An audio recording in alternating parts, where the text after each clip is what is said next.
त्या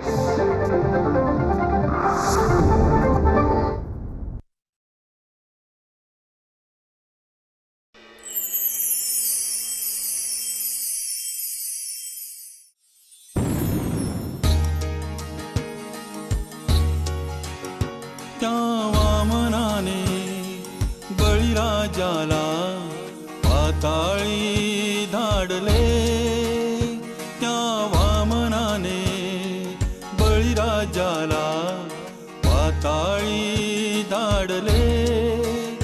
या वामनाचा अंत कराया बडबुंजे टपले. जो अश्रू अन रक्त शिंपुनी गाळीतसे घाम, त्या कार्याचा अक्षय ठरतो पुन्हा वामनाश्रम. वामनाश्रम, वामनाश्रम, वामनाश्रम. माई, पण संशयितांच्या लिस्ट मध्ये दादाचं नाव पहिलं आहे. वाईट आनंद, शांत राहा. हे विश्वासराव परत कधी येणार आहे? 8 दिवसांनी. बरं, कामत कुठे गेले? पैसे पैसे कसले? ठेवायला नाही, बॅलन्स किती आहे बघायला बँकेत गेले. पण बराच वेळ झालाय, आता यायला पाहिजेत, येतील इतके. पेंडसे साहेब, तुमचा काहीतरी गैरसमज होतोय हो. खरंच सांगते, हा सिद्धार्थ आचार्य आहे ना, हा खूप चांगला मुलगा आहे. त्याच्या वडिलांना ओळखते ना मी. लहान मुलं म्हणजे देवाघरची फुलं, मस्त जगली पाहिजेत. किती छान बोलतात तुम्ही. अहो, वामनरावांचेच विचार, आम्ही फक्त पालन करतो. बरं, आज मुरली साहेबांना घेऊन आलात तुम्ही बरोबर? अहो, तो माझ्या बाबांच्या कामासाठी जरा बाहेर गेलाय, संध्याकाळी येईल. बाप्पांनी माझ्यावर वेगळे संस्कार केले. तुला माहितीये, मी लहानपणापासून रामायण आणि महाभारत वाचून मोठा झालो. ग्रेट. आणि शेवटी काय आहे ना, आपण करिअर म्हणून निवडतो, तो विषय वेगळा असतो, तो अभ्यास वेगळा असतो, आणि आपल्यावर जे संस्कार केले जातात ते वेगळेच असतात. आमचं घराणं पोलिसाचं, त्यामुळे माझे संस्कार वेगळेच. हो, पण तरी तुझ्या आई बाबांनी तुला पोलिसात भरती केलं नाही, डॉक्टर केलं. ते आहेच. आणि तुला सांगू प्रिया, आपण करिअर म्हणून जे शिकतो आणि करिअर साठी जे शिकतो ना, ते आपल्यावर केलेल्या संस्कारांपेक्षा पूर्णपणे वेगळं असतं. बाप्पा मला नेहमी म्हणायचे की तत्वज्ञानी हा खऱ्या अर्थाने ज्ञानशून्यच असतो. मी ना महाभारतातली अश्वत्थामाची गोष्ट वाचली होती. अश्वत्थामा, तुला माहितीये, त्यांनी पांडवांच्या सगळ्या मुलांची अतिशय क्रूरतेने हत्या केली आणि महाभारताचं युद्ध संपवलं. पण त्याच्या या कृत्यासाठी श्रीकृष्णानं त्याला शाप दिला. अश्वत्थामाच्या कपाळात एक नीलमणी होता, तो श्रीकृष्णाने काढून घेतला आणि म्हणाला, तू जे केलंयस त्यासाठी तू असाच वणवण भटकत राहशील. तुझी जखम जी झाली आहे ती भळभळ वाहत असेल आणि त्यासाठी तू तेल तूप सगळीकडे मागत फिरशील, पण तुझी जखम शांत होणार नाही. माय गॉड, यू मीन? हो, अश्वत्थामा चिरंजीव आहे, शापित चिरंजीव. आजही तो सगळीकडे फिरतोय आणि हे सत्यच नाहीये. तर खरं बघायला गेलं तर अश्वत्थामा हे जगातल्या प्रत्येक दुःखी माणसाचं प्रतीक आहे, दुःखाचं, दैनीयतेचं प्रतीक आहे तो. आनंद, यू आर ग्रेट. पप्पा मला नेहमी सांगायचे, बाबा रे, त्या अश्वत्थामाच्या वाटेला जाऊ नकोस कधी. होता आलं तर धर्मराज युधिष्ठिर हो, अर्जुन हो, पण ही भळभळणारी जखम घेऊन फिरणाऱ्या अश्वत्थामाच्या वाटेला जाऊ नको. बाप्पांना तू खूप मिस करतोस. खूप खूप जास्त. डोंट वरी, माझे बाबा तुझ्या पप्पांना नक्की शोधून काढतील. त्याची मला खात्री आहे प्रिया. नाही प्रिया, मी कधीच खचणार नाही. लढेन, कारण बाप्पांनी मला कधी खचायला शिकवलंच नाही, फक्त लढायला शिकवलं. प्रिया, बाप्पांनी ना मला एक कुसुमाग्रजांची कविता शिकवली आहे, तुला म्हणून दाखवू?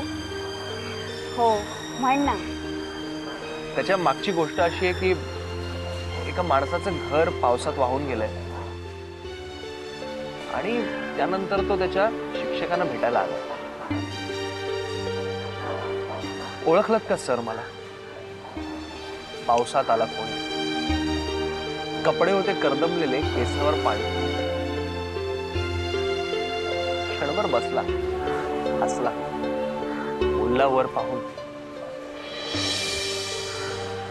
गंगामाई पाहुणी आली, गेली खड्ड्यात राहून. माहेर वाशिण पोरीसारखी चार भिंतीत नाचली, रिकाम्या हाती जाईल कशी, पण बायको मात्र वाचली. तिने तर खचली, चूल विसली, होतं नव्हतं सगळं केलं, पण प्रसाद म्हणून पापण्यांमध्ये पाणी तेवढं ठेवलं. कारभारणीला घेऊन सांगे, सर आता मात्र लढतोय, पडकी भिंत बांधतोय, चिखलगाळ काढतोय.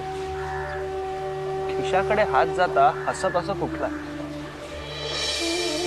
नको सर, पैसे नको,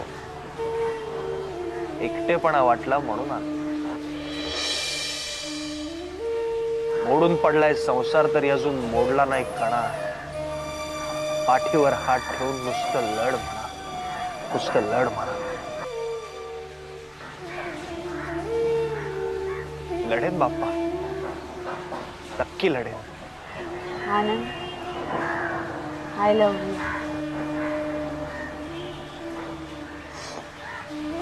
मी तुला कधी सोडणार नाही. आपण आपल्याबद्दल कधी बोलतच नाही ना. अरे त्यासाठी खूप आयुष्य पडलंय, पण बाप्पा. तुला माहितीये प्रिया, मी माईशी कधी या विषयावर बोलूच शकत नाही,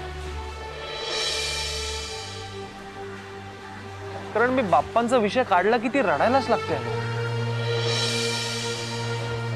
आणि काही झालं तरी माईची जबाबदारी आहे माझी.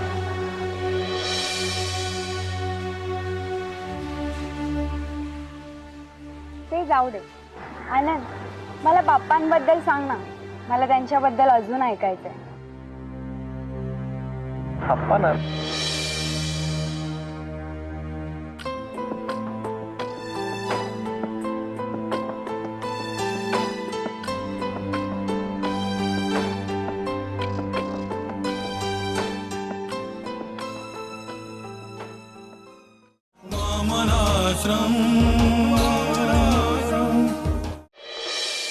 हे बघ जाधव, मी तुला सांगितलंय ना की तू एवढ्यात मला भेटायला येत जो नव्हता तर कशा लोकच घरी येत होताच. ऐक ऐक ऐक ऐक, आता सध्या आपण एकमेकांना भेटूया नको तर विश्वासराव पण पुण्याला गेले, त्यांच्या बायकोकडे 8-10 दिवस ते येणार नाहीयेत.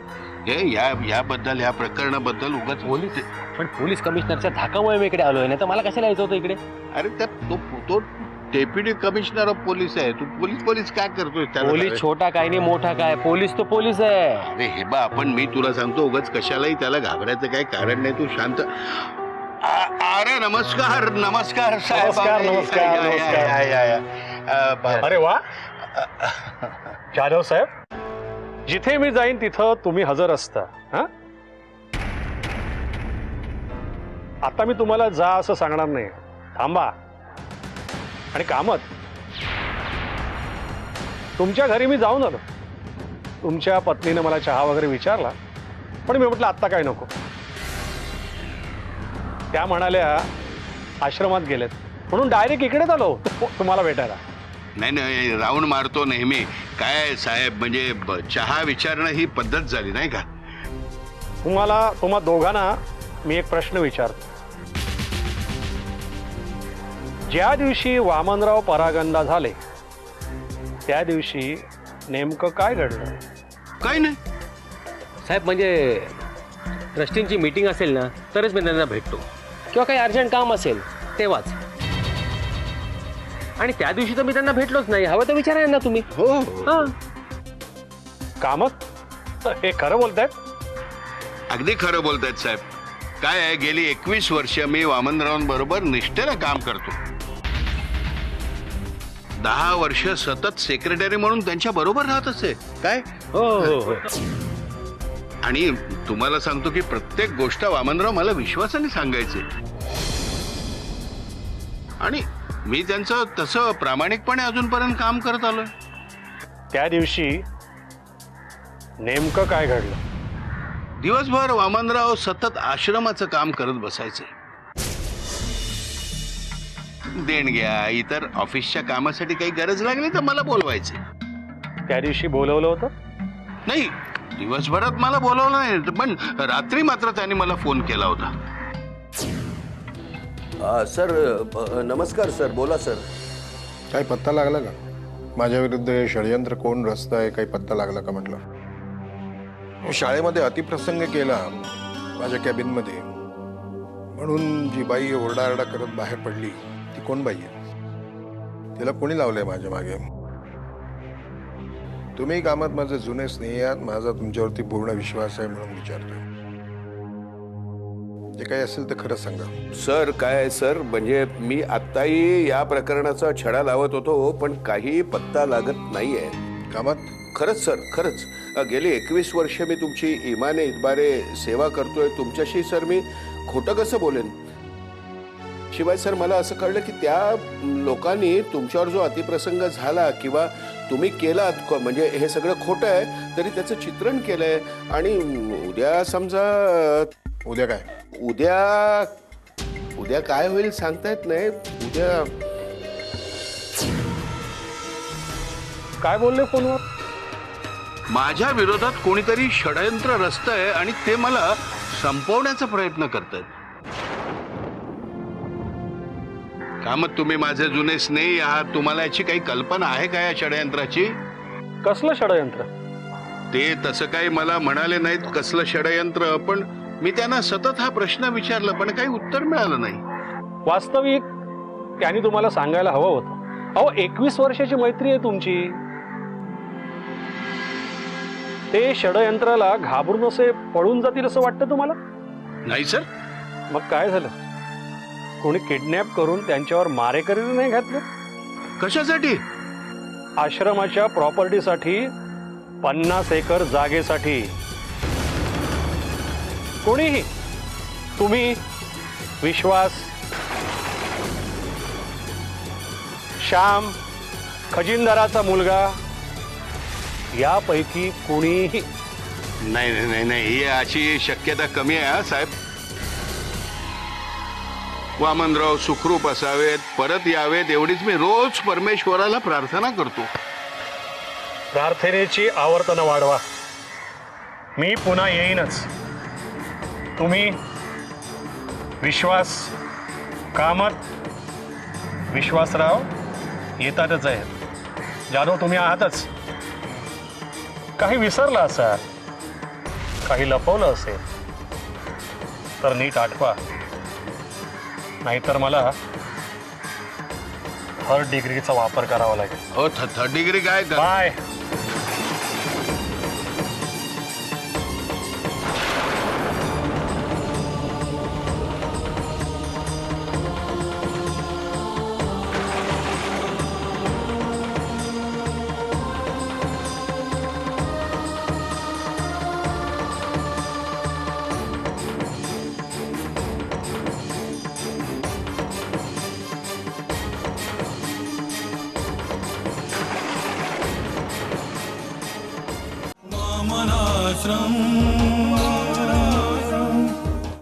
आनंद, जरा आराम कर. आता रात्रभर वाचत बसलायस तू.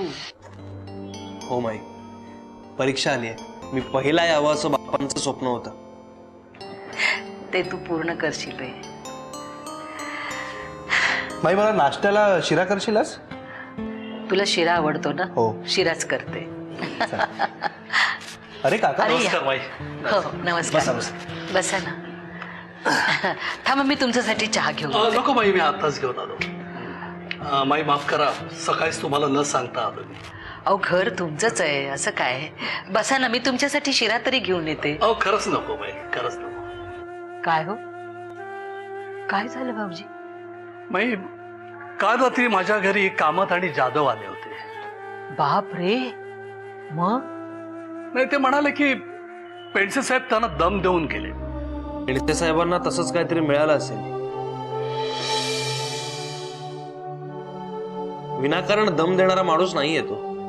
नाही, त्याने दम दिला त्याबद्दल मला अजिबात वाईट वाटलं नाही. इनफॅक्ट त्याने माझ्या मुलाचं देखील नाव घेतलं, त्याबद्दलही मला वाईट वाटलं नाही.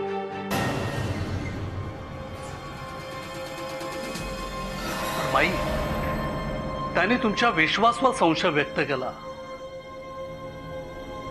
आणि म्हणूनच मी सकाळी तुमच्याकडे दावत सांगायला आलो. त्यात काय झालं? अहो ज्यांच्यावर त्यांना संशय असतो त्याचा ते संशय घेणारच. आणि आमचा हा विश्वास आहे ना, विश्वास, त्याचे विचार हे संशय घेण्यासारखेच आहेत. काका आता तुमच्यापासून काय लपवायचं? आपलेच जात आणि आपलेच ओठ. बाप्पा इकडे असतानाही आश्रमाची जागा विका म्हणून बाप्पांच्या मागे लागला होतो. हिस्सा मागत होता. हे बघ, माझा विचार एवढाच आहे की बाप्पांच्या पैशावर कोचिंग क्लास काढायचा आणि त्याचा योग्य तो विनियोग करायचा. त्यातून मिळणारा जो फायदा आहे ना, तो अर्थातच आपल्या आश्रमाच्या मदतीसाठीच होईल ना. काय म्हणजे कोणासमोर हात पसरायला नको. एक गोष्ट लक्षात ठेव विश्वास, वामनराव गोखल्यांना कुणापुढे हात पसरण्याची वेळ कधीच येणार नाही. ते स्वयंभू आहे आणि अशा माणसाला खूप शत्रू असू शकतात. त्यात त्यांच्या स्वतःच्या मुलाची भर पडू नये एवढीच इच्छा आहे माझी. माई, मी काय केलं म्हणजे तुझा विश्वास बसेल? सांग ना. आता विश्वास ठेवते, पण एक गोष्ट लक्षात ठेव, यांच्या पुढे मला कुठलीही गोष्ट क्षुल्लक आहे, शून्य आहे. त्याला मुलं सुद्धा अपवाद नाही, कळलं? माई, माई अगं. भाऊजी, मी त्याला इतकं समजावून मी दमले शेवटी. म्हणून तो बाप्पाला पळून जायला प्रवृत्त करेल. म्हणजे लहान तोंडी मोठा घास घेतो काका, पण हे सगळं विचित्र आहे. बाप्पा मला उडत उडत म्हणाला होता. मला देखील काही गोष्टींबद्दल संशय होता, पण विश्वास या थराला जाईल. नाही काका, आम्हाला बाप्पा इथे असल्यापासून या सगळ्याची सवय आहे. आता बाप्पानी काय कमी समजवलं त्याला, पण नाहीच. बरं, तो अभ्यास कर, मी येतो. एक मिनिट काका, काल जाधव आणि कामत काका तुमच्याकडे आले. तुमचा मुलगा श्याम तिथे होता?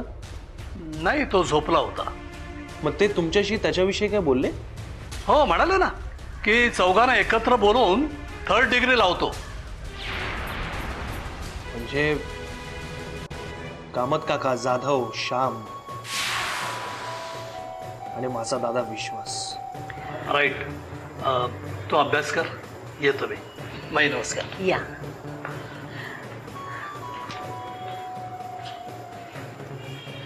आनंद, अरे 3rd डिग्री म्हणजे काय रे?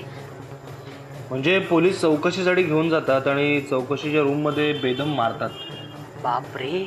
अशाने मोठमोठे गुन्हेगार सुद्धा गुन्हा कबूल करतात. आणि हे बाप्पांना परागंद करणारे तर सगळे भेकड आहेत, लगेच गुन्हा कबूल करतील. चल माई, मी निघतो, मला कॉलेजला उशीर होतोय. हा,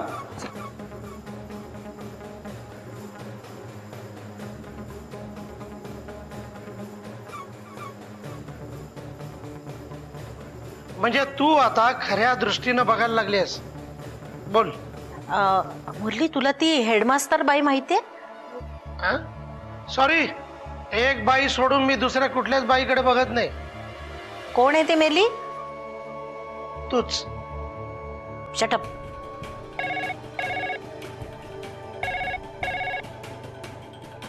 हॅलो, अरू मी बोलतोय.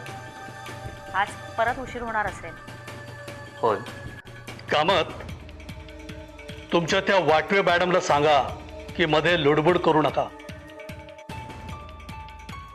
आणि माझ्या सोन्याच्या मध्ये जर पडली ना तर माझ्या इतका वाईट माणूस कुणी नसेल, लक्षात ठेवा. कळलं?